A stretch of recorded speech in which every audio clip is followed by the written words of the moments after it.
లోకేష్ చేత తొయ్యబడి, లోకేష్ చేత టోకెన్లు తీసుకోబడి ఈ 16,000 మందిలో దొంగ టీచర్లు కూడా వచ్చారు. దొంగతనంగా వచ్చిన వాళ్ళు, సర్టిఫికెట్లు లేకుండా వచ్చిన వాళ్ళు, చదువు లేకుండా వచ్చిన వాళ్ళు, అర్హత లేకుండా వచ్చిన వాళ్ళు మరి సమానంగా ఎట్లా అవుతారు? బాగా చదువుకుని కష్టపడి పేదరికాన్ని అధిగమించి ప్రతికూల పరిస్థితులను అధిగమించి డిగ్రీలు చదివి, బీఈడీలు చదివి, లేదా టీచర్ ట్రైనింగ్ కోర్సులు చదివి, మెరిట్లో చదివి కష్టపడి ఎన్నో సంవత్సరాల తరబడి తరఫీదు పొంది నిరంతరం అన్నం తిన్నారో లేదో కానీ ఇదే పని మీద చదివి బాగా రాసి నిజాయితీగా టీచర్ ఉద్యోగాలు పొందిన వాళ్ళ గురించి వైఎస్ఆర్ కాంగ్రెస్ పార్టీకి ఎటువంటి చింత లేదు, ఎటువంటి బాధ లేదు.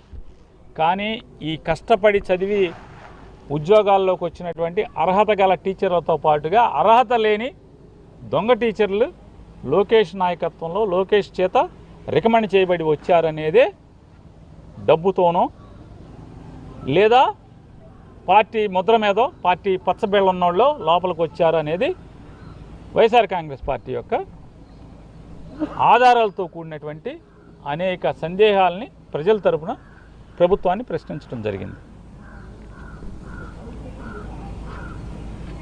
వర్టికల్ హారిజాంటల్ రిజర్వేషన్ అని చెప్పి రకరకాల పేర్లతో అనేక దొంగతనాలు చేశారు. స్పోర్ట్స్ కోటా పేరుతో అయితే లూటీ చేశారు. ఇవాళ నిజాయితీగా సమాధానం చెప్పేవాళ్ళు లేడు ఈ ప్రభుత్వంలో. ఎవడన్నా పేపర్ ఇచ్చేవాడు, పరీక్ష చేసేవాడు ఇంతవరకు ఆంధ్రప్రదేశ్ రాష్ట్ర చరిత్రలో ఎవరు లేరు. రెండు ఒకడే. పేపర్ తయారు చేసేవాడు అతనే, అంటే అదే వ్యవస్థ, పరీక్ష పెట్టేది అదే వ్యవస్థ. అంటే పేపర్ తయారు చేసేటువంటి ఆఫీసులో ఉన్న వాళ్ళందరూ కూడా పరీక్షల్లో ఉంటారు. ఎంత దుర్మార్గం అంటే ఈ ప్రభుత్వం కాంట్రాక్ట్ బేసిస్లో పనిచేసేటువంటి అకౌంటబిలిటీ లేనటువంటి, బాధ్యత లేనటువంటి ఉద్యోగస్తుల చేత ఈ ప్రక్రియ అంతా నడిపించడం వల్ల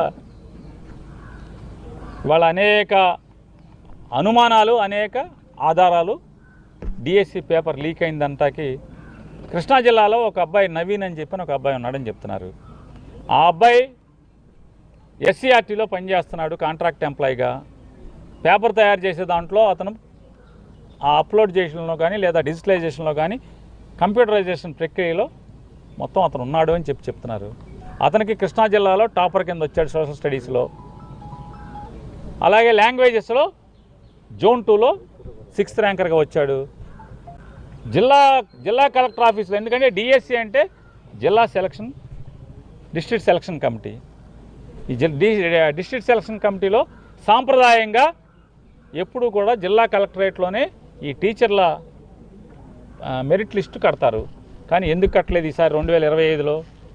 కేవలం ఆన్లైన్లోనే ఎందుకు పెట్టారు?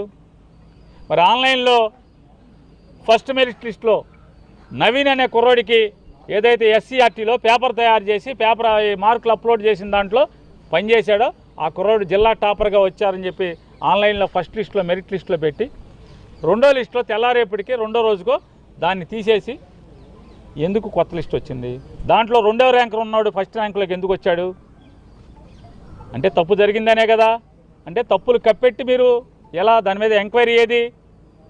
ఇప్పుడు నవీన్ అనేవాడు కోర్టుకు వేసాడు కదా, మరి కోర్టుకి సమాధానం చెప్పకుండా నవీన్ అనే అతను దొంగని ఇప్పుడు నిరూపించారా? నిరూపించకుండా వాయిదాల మీద వాయిదాలు వేసుకుంటూ వెళ్తున్నారు కదా. ఎందుకని? ఇలా అనేక తప్పుడు పనులు, దుర్మార్గాలు చేశారు. డిఎస్సిలో మీకు ఉద్యోగం ఇప్పిస్తామని ప్రభుత్వ లోగోతో 3 సింహాల యాంబ్లంతో ఫోన్ మెయింటైన్ చేస్తున్నటువంటి ఒక ఫోన్ నెంబర్తో సహా ఉన్న ఒక వ్యక్తి ఒక టీచర్ పరీక్ష రాస్తున్నటువంటి ఒక అమ్మాయి కుటుంబ సభ్యుడికి ఆ అమ్మాయికి ఫోన్ చేసి నీకు 15 లక్షల రూపాయలు ఇస్తే ఉద్యోగం సరాసరి వస్తుంది అని చెప్పి మాట్లాడాడు. మరి దాని మీద కేసు తూతు మంత్రం కేసా, తోతాపూరి కేసా? కనీసం ఆ ఫోన్ నెంబర్ని బట్టి ముద్దాయిని పట్టుకుని కదా ట్రేస్ చేసి కదా మీరు కేసు కట్టాల్సింది. స్టేషన్ బెయిల్ ఇచ్చి పంపిస్తారా? అంటే ఎందుకని? మీ దొంగతనాలు బయటపడతాయి కాబట్టి 15 లక్షలకు టీచర్ ఉద్యోగం ఇప్పిస్తానని చెప్పని ఫోన్లో బేరం ఆడినటువంటి ఒక వ్యక్తి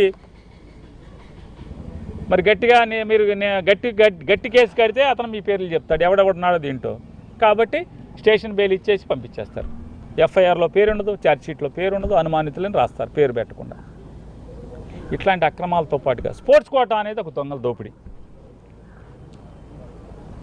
చంద్రబాబు నాయుడు గారు ముఖ్యమంత్రి ప్రమాణ స్వీకారం చేసి లోకేష్ అనే ఆయన విద్యాశాఖ మంత్రి అయ్యే వరకు ఆంధ్రప్రదేశ్ రాష్ట్రంలో అమలవుతున్నటువంటి ఉద్యోగ నియామకాల్లో జీవో నెంబర్ 74 ప్రకారం 2% నియామకాల్లో స్పోర్ట్స్ కోటా కింద ప్రభుత్వం అమలు చేస్తున్నటువంటి జీవో.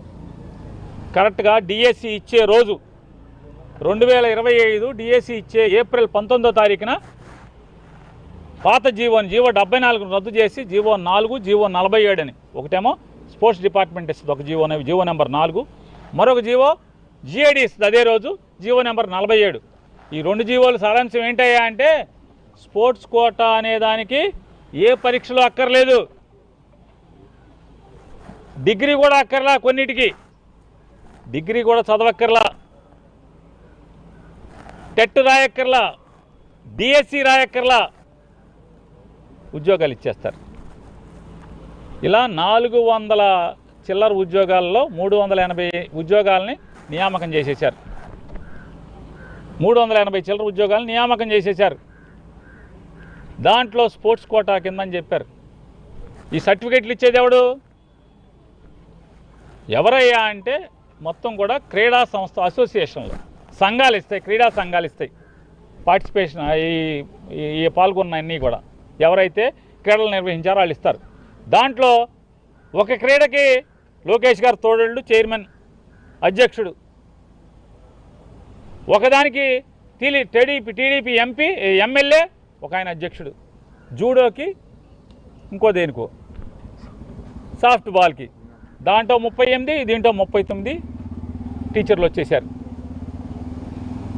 అట్టా ఎవడెవడు అందరూ దాదాపుగా తెలుగుదేశం నామినేట్ చేయబడినటువంటి తెలుగుదేశం పార్టీలో జెండాలు మోసిన వాళ్ళేమో క్రీడా సంఘాలకి అధ్యక్షులుగా ఉంటారు, వాళ్ళు సర్టిఫికెట్లు ఇస్తారంట.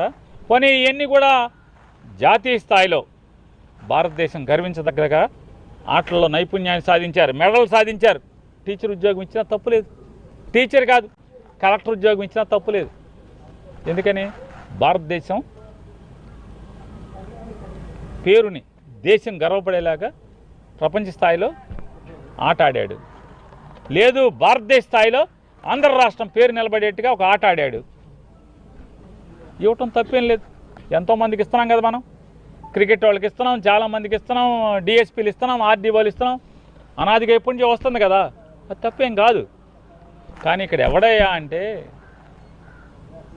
పార్టిసిపేషన్ సర్టిఫికెట్ ఎందులో పోనీ రాష్ట్ర స్థాయి పోటీ, జాతీయ స్థాయి పోటీ, అంతర్జాతీయ స్థాయి పోటీల్లో పార్టిసిపేషన్ కూడా కాదు.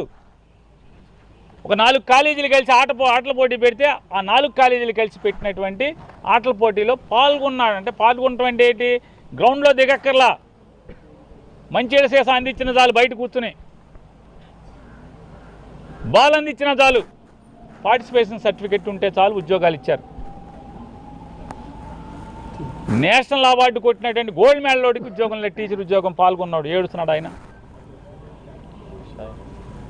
మరి ఈ రకమైనటువంటి పాపాలు చేసి దుర్మార్గాలు చేసి పార్టిసిపేషన్ సర్టిఫికెట్తో inter college, inter university participation సర్టిఫికెట్లతో టీచర్లు ఉద్యోగాలు ఇచ్చి ఏం చేద్దామని టెట్ కానీ ఇవాళ చంద్రబాబు నాయుడు గారు చెప్తారు 60 ఏళ్ళు వచ్చినాయి టీచర్లకి, ఇంకా 2 ఏళ్ళలో రిటైర్ అవుతాడు, ఇప్పుడు టెట్ రాయండి మీరు అంటున్నారు.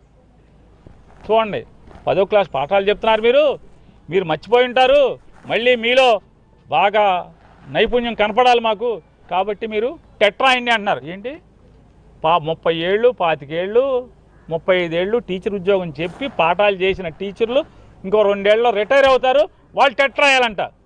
కానీ లోకేష్ నాయుడు గారు ఇచ్చినటువంటి డిఎస్సిలో మాత్రం 400 చిల్లర మందికి టెట్ రాయక్కర్లా, టెట్ రాయకుండా ఉద్యోగం, టీచర్ ఉద్యోగం, డిఎస్సి పరీక్ష రాయకుండా టీచర్ ఉద్యోగం, డిగ్రీ లేకుండా టీచర్ ఉద్యోగం.